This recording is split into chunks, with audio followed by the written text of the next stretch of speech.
Gillian, thank you. Now, 50 years after they first got together, the Rolling Stones will be back on stage again tonight. It's their first gig since 2007, but with just 5 dates planned, tickets have been very tough to get, and for many fans, there really has been no satisfaction. Had to get in there somewhere. Our arts and entertainment correspondent, Lucy Cotter, reports.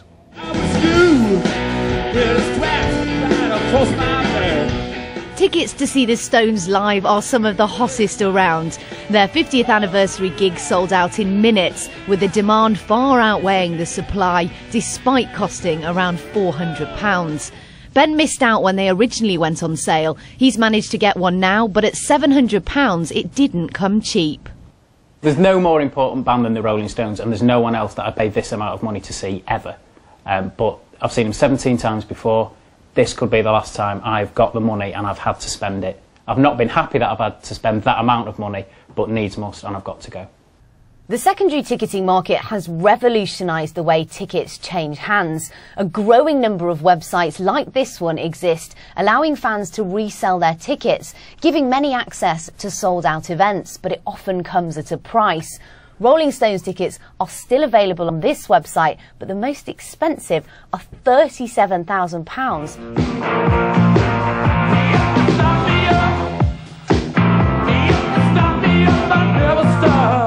Mick Jagger himself has spoken out about secondary ticketing sites, but with just 2 dates at the O2, an unusually high face value for their tickets, and millions wanting to see them live, some say this situation was inevitable. MP Sharon Hodgson says legislation should be introduced, clamping down on sellers' profits. They're encouraging people to buy up these tickets and then, sell them at many times face value. And the very fact that they exist allows that to happen, and they're making a fortune as well. They'll charge the seller 20% and they'll charge up to 20% and they'll charge the buyer up to 20%. Viagogo is one of the sites reselling tickets for many events.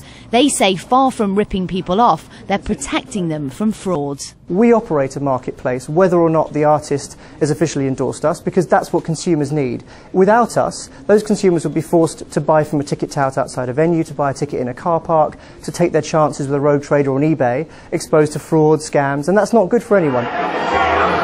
Whether fans paid face value or over the odds, the big question is whether the band can still deliver and give the crowd the satisfaction they've paid for. Lucy Cotter, Sky News. Oh, you're talking a lot of money. A lot of money. Beth Franklin has been touched on the Twitter this morning. She's going on Thursday. Have a nice time, Beth. Hope you didn't pay that amount for a ticket, though. Yeah. Oh, I'm just reeling from the thought of paying. You could buy a small house for £37,000 in some parts of the country. Yeah, unbelievable. You could. Some very rich people about, though, Liz. For a bunch of old relics. Yeah. Well, there you go. Harsh. Moving swiftly on, Liz Barkley and Martin Dobney are going to take us through the papers.